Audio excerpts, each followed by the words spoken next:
for this corner, it's going to be in the middle of the 100 board and the 50 board, so about 75 meters. This curb is not 3D. For some reason, this curb, they've kept it the same as before, so you can use it just as normal as you would. It's fine to use. You want to make sure that you get your left tires just touching the entry curb. So the entry curb, you want to get your left tires just touching. You want to hear the sound of the left tires touching, and then, you know, that's where the limit is. So all 4 tires over the white line is fine. You just want to make sure that your right tires don't touch the edge of the green, otherwise it's an off track. You can turn in earlier than you think for this corner, because the track falls away. It goes like that. Actually, it's a very understeery exit, so you want to turn in really early. You want to stay as close to the curb as you can the whole way.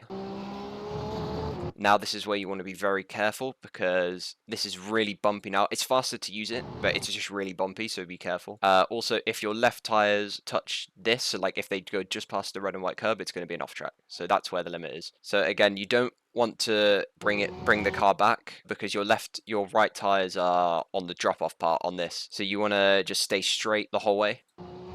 So staying straight, you can swing it back a tiny bit to the right, as you can see here. I'm going straight, and then swing it back a tiny bit to the right to open up the left-hander, because the next left-hander, the exit's quite important. So turning in as late as possible to prioritize the exit. Down to third, you need to make sure that you get your left tires on this green waffle section. So past the red and white. If they're on the red and white, it's not good enough. You're just going to understeer on the exit. You want to get your left tires on the green bit. It's going to give you a lot of rotation, so you can get on the throttle earlier, basically, and get a better exit. Be really careful, because now it's 3D, so there's a big drop off and it's really bumpy. If you're going to use the drop off section, which is here, the drop off bit, if you're going to use it, you need to make sure that you're like really as straight as possible while going over it, because if you're like understeering and using it, the front's going to go up in the air because it's so bumpy. So you need to make sure you're really straight if you use the drop off section. Like there, that bump there.